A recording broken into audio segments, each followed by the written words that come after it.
আসসালামু আলাইকুম রহমতুল্লাহি তাআলা বারাকাতুহু। আজ জুমার দিন, ঈদের দিন সামনে আসছে, আমাদের কোরবানির ঈদের দিন। এই দিনকে কেন্দ্র করে আমরা কতই না আনন্দ নিয়ে উদযাপিত করার জন্য সামনের দিকে এগিয়ে যাওয়ার প্রচেষ্টা চালাচ্ছি।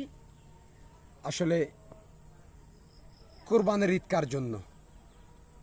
কোরবানির ঈদ যদি করতে হয় করণীয় কি? আমরা অনেক কিছু ইতিপূর্বে শুনে এসেছি। আজকে আমি এক ভিন্ন ধর্মী কথা আপনাদের সম্মুখে তুলে ধরব।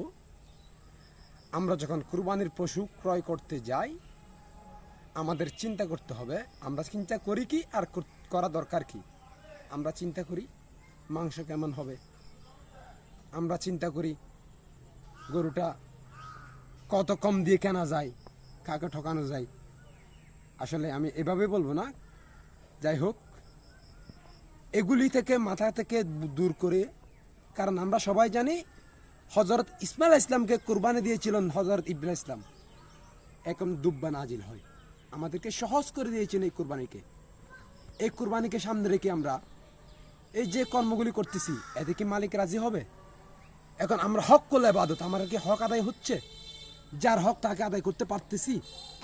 দেখুন কতই না কষ্ট করে একটা গৃহপালিত পশু লালন পালন করতে গেলে কত বছর সময় লাগে, কত রিস্ক নেওয়া লাগে। ধরুন আমি 2টা গাভী, কিংবা আপনি ধরেন যে পুরুষ অথবা নারী ধরনের গরু যদি আমি পশু আমরা যদি লালন পালন করি, এর সুস্থতা অসুস্থতা অনেক কিছু নিজের সন্তানের চেয়ে অধিক ভালোবাসা নিয়ে আমাদেরকে লালন পালন করে থাকি। তো লালন পালন করে করে দেখা যায় আমরা ন্যায্য মূল্য পাই না। কেন পাই না? দেখা যাচ্ছে নতুন নতুন যারা ধনী, এরা এই ব্যবসার সম্পর্কে অবগত না, তারা কি করে, তাদের টাকা আছে, যেমন তেমন কত মন হবে কি হবে না হবে বুঝে না শুনে সেগুলো গরু কিনে এনে ব্যবসায় নেমে যায়, নেমে গিয়ে লাভ হোক লস হোক বিক্রি করে দেয়।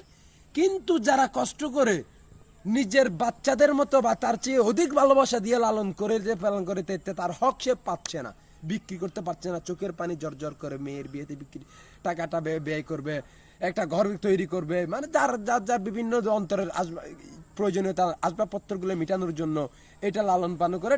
আসলে লাভ না, টাকাটা জমাট করা, রিজার্ভ ফান্ড করা, একসাথে যেহেতু জমাট করতে পারবে না। আমি একটা 30,000 টাকা করে কিনলে 1 বছর লালন করলাম, সেটা 70,000 টাকা, 80,000 টাকা, 1 লাখ টাকা হতে পারে। এই মন মানসিকতা নিয়ে এরা এই লালন পালনটা করে। আমরা তাদের হক আদায় করার চেষ্টা করি না। আমরা চেষ্টা করি যে তা কাকে কী করে ঠকানো যায়, এটা কয়মান হবে। আমরা এগুলি থেকে বিরত থাকবো। আমরা আগে জানবো, ভাই গরুটা কি আপনার পালিত, ছাগলটা কি আপনার পালিত, মহিষটা কি আপনার পালিত? হ্যাঁ। আপনি কয় বছর ধরে পালন করতেছেন?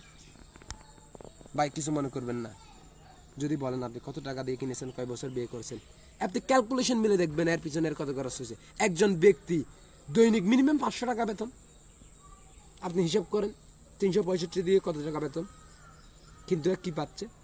ঘাস কাটতে হচ্ছে, তার যত্ন নিতে হচ্ছে, তাকে বিভিন্ন প্রকারের খাদ্য খাওয়ানো হচ্ছে, স্বাস্থ্য ভালো থাকার জন্য অসুস্থ সেবা দিতে হচ্ছে, সব কিছু ব্যয় করে এর ভিতরে বাঁচা মরার রিস্ক, সেগুলো সব কিছু মাথায় নিয়ে এই কর্মগুলি সে করে আসতেছে। তার হক তাকে আদায় করা উচিত। আদায় করতে গেলে তার ন্যায্য মূল্য তাকে দিয়ে, এবং গৃহপালিত পশু যারা পালন করে তাদেরকে কাছ থেকে ক্রয় করে টাকা বেশি হলেও তাদেরকে সন্তুষ্ট করবেন, মালিকা মওলা রাজি হয়ে যাবে ইনশাল্লাহ। এই কষ্টটা ব্যর্থ রেখে আমি আমাদের সম্মুখে বিদায় নিলাম। ভালো থাকবেন, সুস্থ থাকবেন, ভুল হলে ক্ষমা করবেন। আসসালামু আলাইকুম ওয়া রাহমাতুল্লাহি তাআলা ওয়া বারাকাতুহু।